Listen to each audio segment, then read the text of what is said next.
सूत्र में कहा गया है, से नूनम भन्ते अकोहत्तम अमानत्तम अमायत्तम अलोभत्तम समणानम निगंथानम पसत्थम हंता गोयमा अकोहत्तम अमानत्तम अमायत्तम अलोभत्तम समणानम निगंथानम पसत्थम।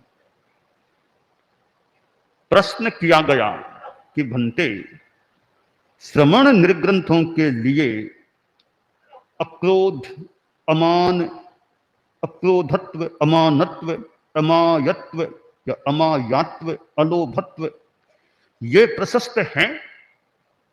गौतम के नाम उत्तर दिया गया कि हाँ गौतम, ये अक्रोधत्व, अमानत्व, अमायात्व, अलोभत्व श्रमण निर्ग्रंथों के लिए प्रशस्त हैं, अच्छे हैं।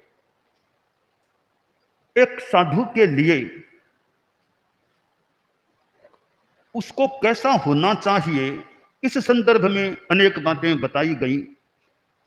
जैसा कि पहले लाघव, अल्पेच्छा आदि शब्द आए थे, तो उसके अगले सूत्र में ये 4 चीजें और बताई गई हैं जो साधु श्रमण निर्ग्रंथों के लिए प्रशस्त हैं, सुंदर हैं, अच्छी हैं, हितकर हैं। इन 4 बातों में पहली बात है अक्रोध। साधु को गुस्से से बचकर के रहना चाहिए।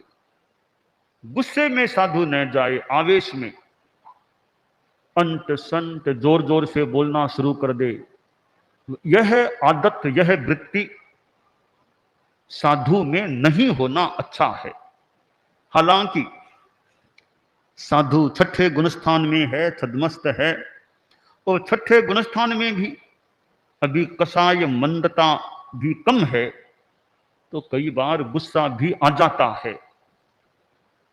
तेज बोलने का काम वो भी थोड़ा गुस्से में आकर के पड़ जाता है। तेज गुस्से में आकर या गुस्से में आकर तेज बोलने का काम पड़ जाता है। ठीक है, प्रमाद है, छद्मस्त है, पर वो आइडियल नहीं, आदर्श नहीं है। वो एक तरह से सामान्यतया कमजोरी है। अन्यथा साधु को आवेश में जाना ही नहीं चाहिए। साधु तो प्रसन्न ही अच्छा लगता है सामान्यतया। चेहरा भले गौर है कि नहीं है, वो इतनी खास बात नहीं। आदमी गुस्से में आ जाता है तो चेहरा भी फूटरा नहीं लगता, अच्छा नहीं लगता है। शांति में, सौम्य स्वभाव में है तो चेहरा भी अच्छा लगता है। यानी हमारा आक्रोश भाव न केवल हमारी चेतना को उत्तप्त बनाने वाला, अपितु चेहरे को भी विकृत कर देने वाला हो सकता है। तो साधु को हर स्थिति में शांति में रहना शोभता है। चाहे गृहस्थों से व्यवहार करना हो, चाहे साधु साधु से व्यवहार करे, शांतिमय। साधु साध्वियां सिंघाड़ों में रहते हैं, साधुओं में रहते हैं, अनेक सिंगाड़े, अनेक साध भी कई बार साथ में रह जाते हैं। और गुरुकुलवास में तो स्थान कम हो तो भी अनेक साथ एक ही हॉल, एक ही कमरे में रह सकते हैं। अपेक्षा पड़ने पर स्थान थोड़ा कम है तो आज साथ में ही रह जाते हैं। तो साथ में रहने का न्यारा में भी कई बार अनेक सिंघाड़े एकत्रित हो जाते हैं। तो वो उनका परस्पर व्यवहार अक्रोधपूर्ण हो, सौहार्दपूर्ण हो, सहयोगपूर्ण हो और समुचित विनयपूर्ण हो, तो वह कितना अच्छा होता है।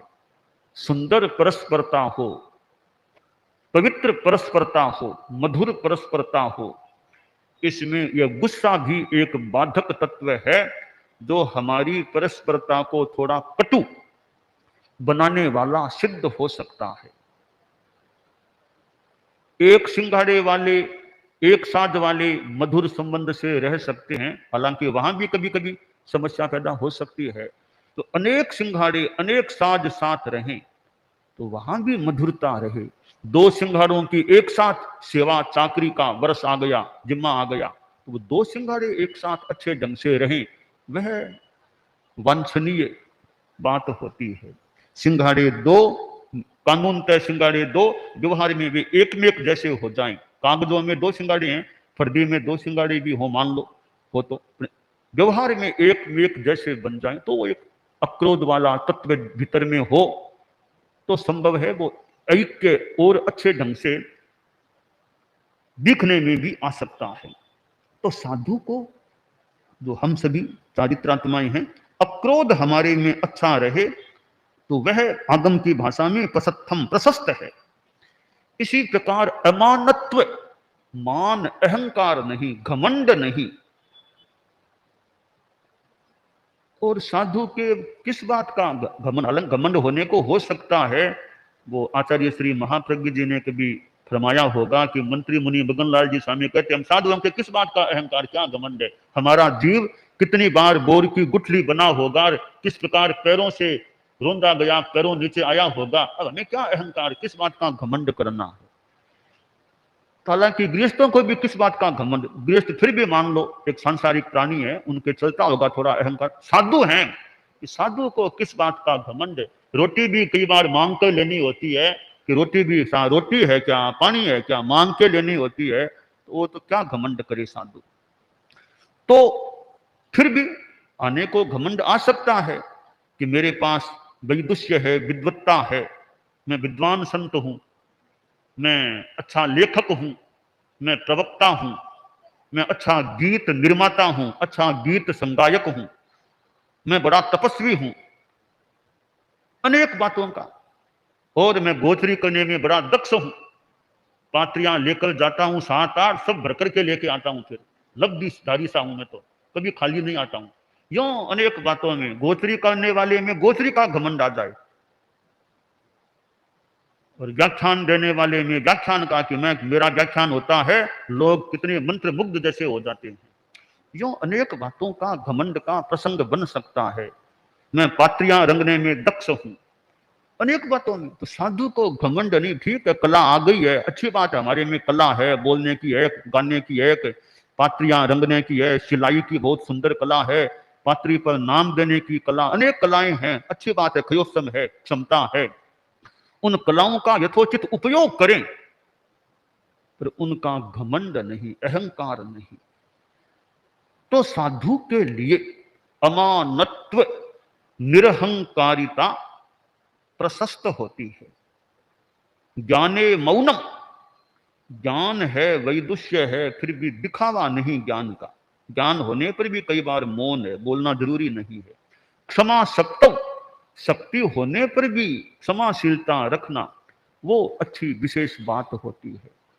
तो शास्त्रकार ने भगवती सूत्र में जो कहा अमानत्तम, अमानत्व है वो श्रवण निर्ग्रंथों के लिए प्रशस्त होता है। रत्नाधिक संत हैं, उनको वंदना की जाती है या नहीं, या दिवाली होली पक्की कोई वंदना होती है, रोज वंदना का ठीक है, दादा संख्या हो तो नहीं भी हो, पर ढाला है अपने बड़े संत हैं तो वंदना कर लें, बड़ों को वंदना करें। तो ये एक अमानत्व का ही एक रूप है, भी बड़ों को वंदना करो। बड़े संत मिल गए रास्ते में तो वंदना कर लें, हाथ जोड़े, मथेन बंधाएं। ऐसा नहीं कि मिले तो मिले, फट पास में से निकल गए, हाथ ही नहीं जोड़ा बड़े संतों को, मस्तक भी नहीं झुकाया, मथेन बंधाने की बात नहीं।